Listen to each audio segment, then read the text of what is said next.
Welcome to Talking Clean, the podcast where we will break down clean energy and healthy living into simple, everyday habits that can save you money and protect our community. I'm your host, Dr. Mary House, and I want to share with you why this is so important to me. Being raised in a poor neighborhood in Detroit, where resources and information about creating a healthier and cleaner place to live, it was not a conversation. We were just concentrating on surviving, just like some of you. So as I became an adult, my curiosity began to explore the many concerns of why things weren't like they should be. So in this journey, I began to find out what was not happening in underserved communities of color all across America as it pertains to this topic. And I discovered we just weren't exposed to nor given the resources and information needed to create a healthier and cleaner home. Now, fast forward, I knew I had to be a voice crying in the wilderness for people who looked like me. And out of this cry, this podcast was birthed.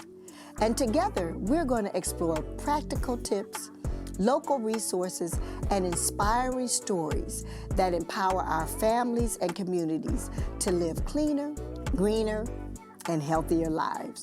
So whether you're looking to cut down your utility bills or make a difference in your neighborhood, you are in the right place. We're with episode 11, and I have Shaunda Johnson here with Faith in Action. And today, we're going to be talking about faith-based advocacy for energy accountability and a community voice. And I want to thank you, for just being here.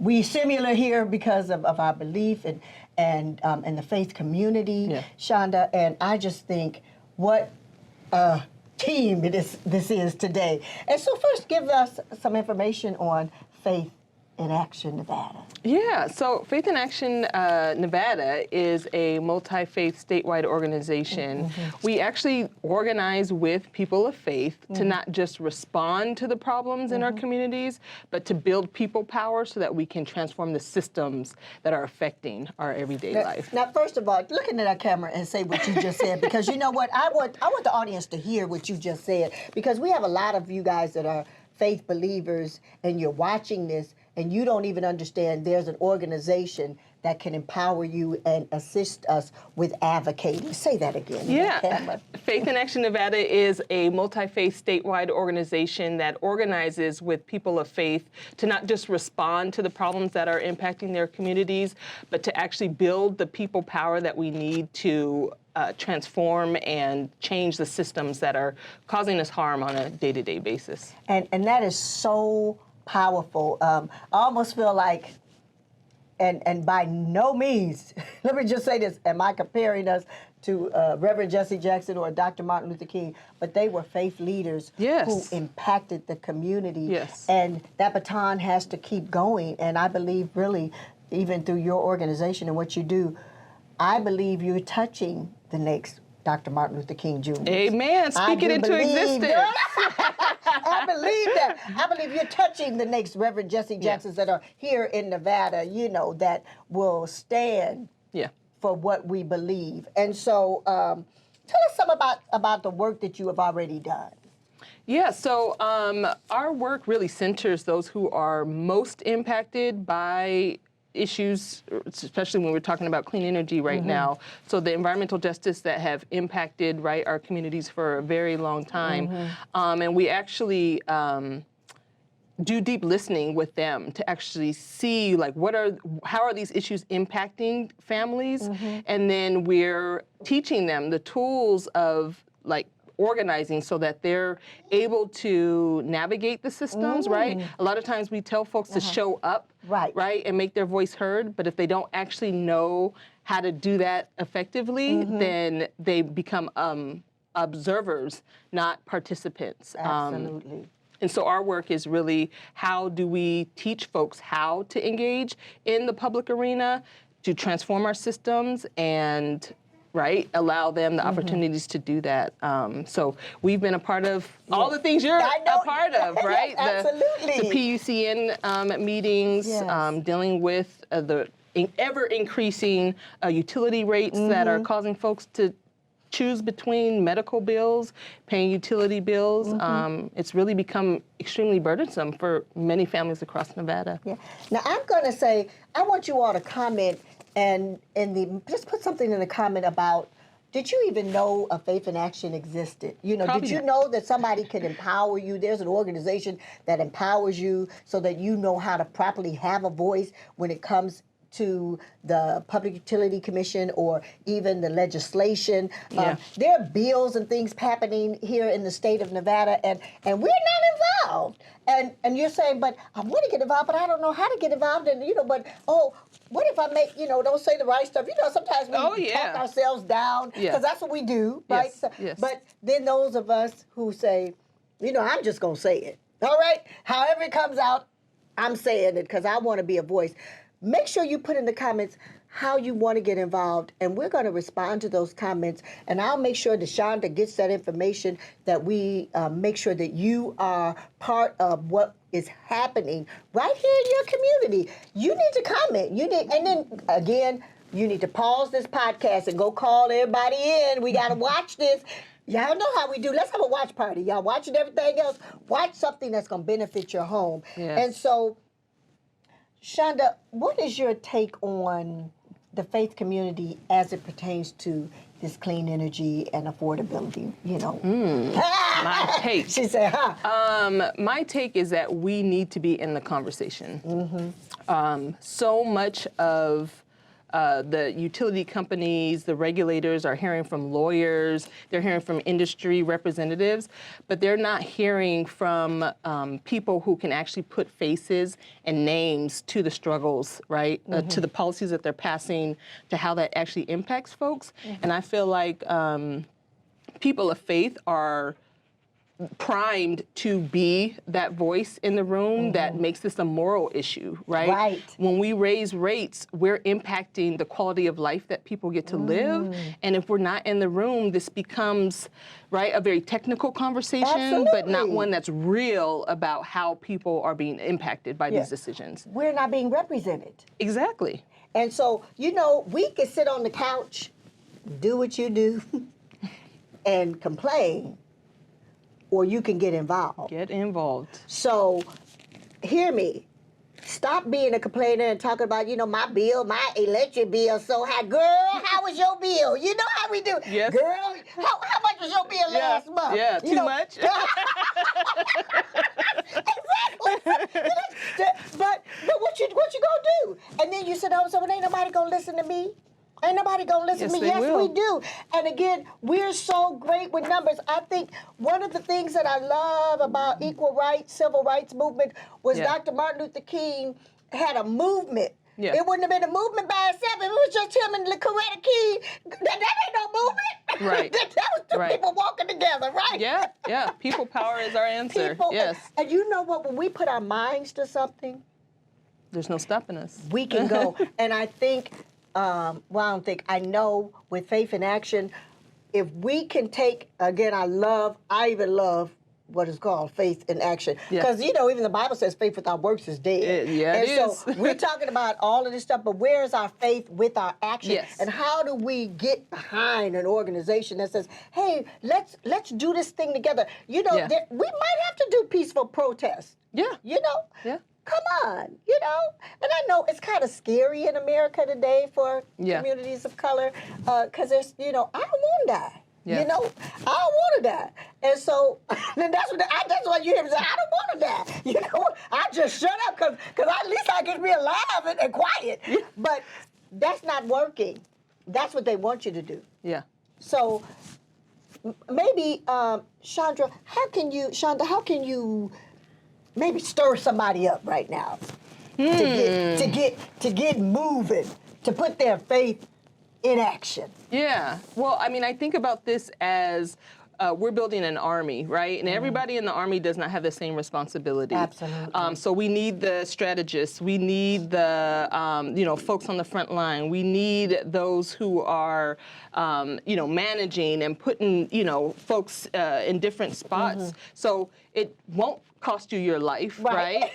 There are so many things that you could do in between it coming to that. But just caring about your family and the people around you, recognizing that if you don't speak up, right, who will? And that there is something that you can actually do about it, right? This work is proven time and time again that when people, right, people of faith in particular, stand up and are activated in the public arena, change comes from that. And it raises the tide for everyone. So. So step out, right? Like we'll give you the tools to do it. You just have to have the desire and the will for it. So when it comes to energy justice and human impact, what's the take from Faith in Action? That this really is about like human dignity. When we talk about the same communities that have foregone their health, right, due to environmental racism and redlining, all these things that have happened, these are the same folks who are not the first to get the clean energy policy, right, impacting them directly, or they don't get access, right, firsthand. I think that's a problem. I think that's a moral issue. I think that that's something that people of faith should be concerned about, and requires that we at least, right, like step into the arena and ask the questions about who is benefiting. Why is the same communities being burdened over and over again, right? And why is policy continuing to be written in a way that is not changing the circumstances for those same communities? Yeah. And I think when I see energy justice and human impact too, it just reminds me of our seniors who are struggling. And they just don't know what to do. That's our moral responsibility. Absolutely. To help them, when we see, our communities who don't have, they're heated, they're overheated because there's no trees, right? Let's be clear, how many trees are in our communities that's providing not just the shade, but all of the nutrients that comes from the leaves, cleaning the air and all the soil and So we're not even at the table. Right. Because we don't even understand it, and it is our moral responsibilities, and it's our passion. And I think one of the things, why I am even here is because, I grew up in a poor community in Detroit, and there was no way we had. I'm thinking about right now, even though I was, Detroit is where it was at, I don't remember a lot of trees in my neighborhood. When I was going, I was like, you know what? How many parks are in our neighborhoods? And so, are you at the table? Tell me why you can't be at the table. Look, I'm going to look at you. Tell me why you can't be at the table. Tell me. Come on. Give me a real good excuse. Make it good. Make it good. You got to make it good. Put it in the comment. Make it real good, right? But there's also programs that we don't have access to. There's so many things out there. There's weatherization programs. There's things for the seniors. I was at a workshop the other day, and I'll just say this: Help of Southern Nevada has a program for seniors. United Way has a program for seniors.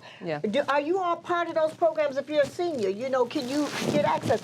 There's MV Energy even does an energy audit. I don't know how great it is, but it's better than nothing. Go to MV Energy. They overcharge you anyway. God bless you. Take advantage of the At least they can resources. give you an energy audit and come to your house and tell you, replace some stuff free of charge. Hear me. Free of charge. And I think we have to shout it out. Girl, do you know? Come on. Now, if I told you, this is how we work. If I said, girl, Dylan's got a sale going on. I remember when Dylan used, I think they stopped it, but Dylan used to have that sale January 1st, right? Where it was 50% off of the markdown, line wrapped around. I would see all the church folks there, spending that money because, girl, you got that $100 blazer for like $10, right? Guess what? Why can't we put that same enthusiasm into something that's going to be free for you? Because some things are income qualified, but I call it that missing middle that we're missing too. The community or the demographics of people who are working class people who's still struggling. Did you know that they defined you as the missing middle? I bet you that's something you do. Put in a comment if you knew there was such a term called missing middle. That's a good one. Yeah, because we're the ones who are working every day, and still we make too much to qualify for programs. Yeah. But we don't make enough to get ahead. And so Faith in Action says, you know what? Let's fight for our rights. Not fight, but let's be there. I don't want to say fight because when you community color, we think about taking off our earrings, you put your hair in a ponytail. Y'all know what I'm talking about. I'm not talking about that kind of fight, right? I'm talking about with our voice. Let your voice be heard. And so, Shaunda, I just think what you guys are doing is so necessary. Because the average Black person is a person of faith. No matter what. Whatever that faith may be.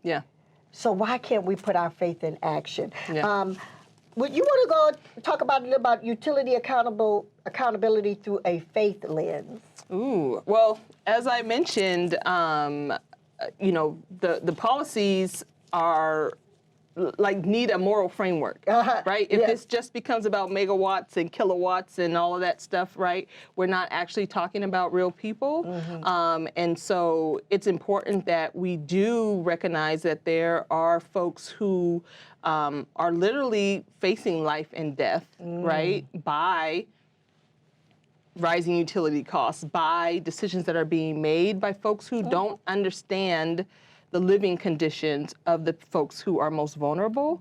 And so it's really important that those voices be brought into the room, that, when you talk about this missing middle, if they're not in the room, it's very easy, I think, for our regulators and legislators to not not remember, right? How this policy is going to impact, right?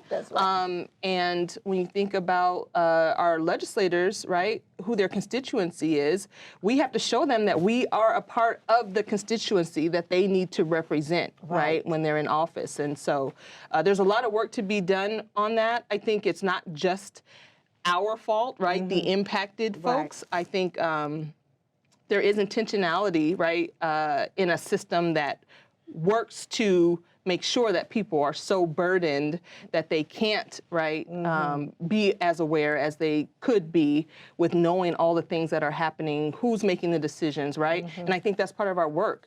We're going to tell you who's making the decisions, right? Who they answer to, right? The power that's behind the person, that you even think that's the person who's making the decision, but really, right, there's corporations, there's other billionaires behind those folks who are helping them make those decisions or that they feel beholden to.